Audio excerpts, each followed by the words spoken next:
Halo semuanya, perkenalkan, nama saya Rian Fadli Al-Rizki dengan NIM 2407985 dari mahasiswa Pendidikan Ekonomi semester padat dalam mata kuliah Sejarah Pemikiran Ekonomi.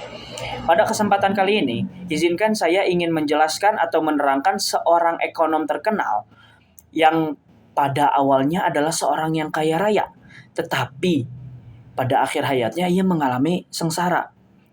Siapakah itu? Yaitu adalah Irving Fisher, seorang ekonom terkenal pada abad ke-20 yang lahir di New York, Amerika. Ia memiliki banyak terobosan-terobosan penting yang berdampak kepada pemikiran ekonomi. Nah, tetapi kita tidak akan membahas biografi lengkapnya si Irving Fisher tersendiri, teman-teman. Kita akan membahas kenapa sih dia awalnya orang yang kaya raya, tetapi pada akhir hayatnya ia mengalami kesengsaraan. Jadi, pada awalnya, Irving Fisher itu menanamkan di dalam dirinya atau berambisi, ia itu ingin menjadi seorang yang kaya raya, teman-teman. Nah, pada saat itu, ia adalah orang yang ahli dalam membuat benda-benda kecil atau terobosan-terobosan kecil. Nah, terobosan terbesarnya, ia menciptakan sebuah sistem indeks yang dinamai Rolodex, di mana Rolodex itu adalah suatu benda yang di dalamnya itu menyimpan beberapa hal-hal penting seperti alamat rumah, nomor HP, dan lain sebagainya, teman-teman. Nah, ketika ia sudah menemukan patennya pada 1912, ia menawarkan kepada beberapa perusahaan besar Rolodex ini. Tetapi banyak perusahaan yang menolak terhadap Rolodex karena mereka itu belum paham apa kegunaan sebenarnya Rolodex gitu. Nah, kemudian Irving Fisher ini kan di dalam pikirannya itu selalu menanamkan ia ingin menjadi orang yang kaya. Aku ingin jadi orang kaya, seperti itu. Maka akhirnya ia membuat sebuah perusahaan di mana Rolodex itu disebarluaskan ke dunia maya gitu, ke hal yang luas, ke masyarakat yang luas.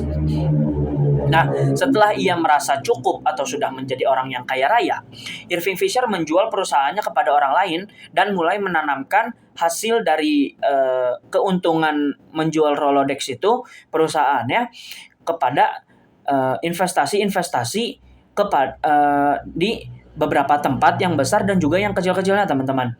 Kemudian, pada suatu saat, ia berdebat bersama sahabatnya yaitu Babson.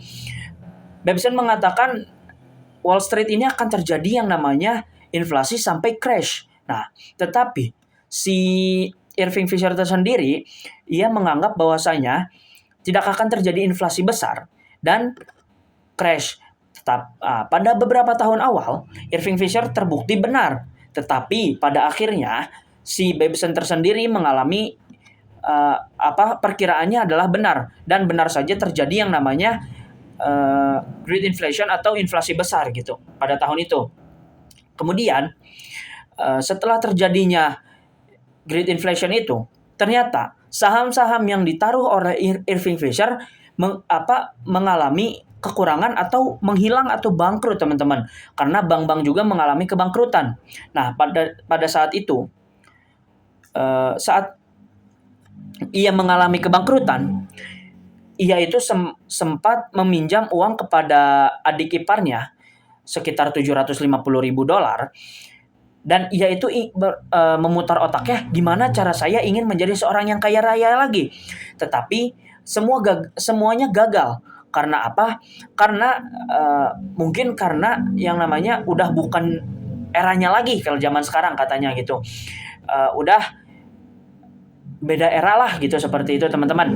Nah, jadi saat ia sudah mengalami kebangkrutan itu, ternyata istrinya meninggal. Nah, saat istrinya sudah meninggal, ia mencari cara lagi, gimana cara ia menjadi seorang yang kaya raya.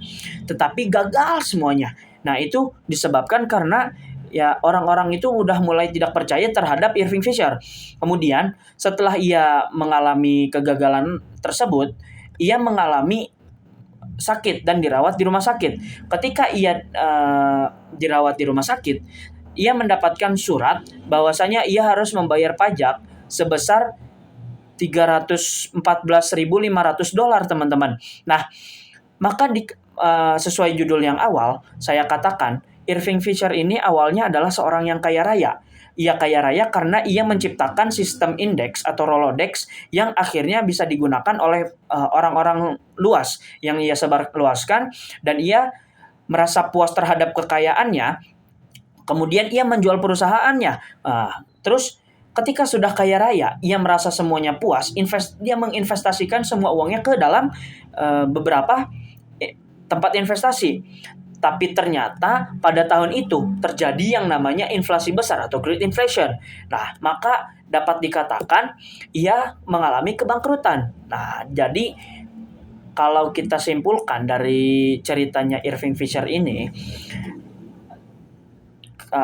kita tidak bisa merasa puas terhadap apa yang sudah kita dapatkan, dan juga kita jangan menganggap remeh suatu bencana, baik itu kecil maupun itu besar, karena kita tidak akan tahu berdampak terhadap apa bencana tersebut yang ada di depan. Jadi kita harus siap siaga apapun kendala atau kejadian yang ada di depan kita. Kita harus siap dan mempersiapkannya lah, seperti itu teman-teman. Mungkin cukup sekian yang saya bisa sampaikan. Adapun referensi buku yang saya pakai adalah Sang Maestro, Teori-Teori Ekonomi Modern yang diterbitkan oleh Mark Sowson. Selebihnya mohon maaf, semoga ilmunya bermanfaat. Wabillahi taufik wal hidayah. Wassalamualaikum warahmatullahi wabarakatuh.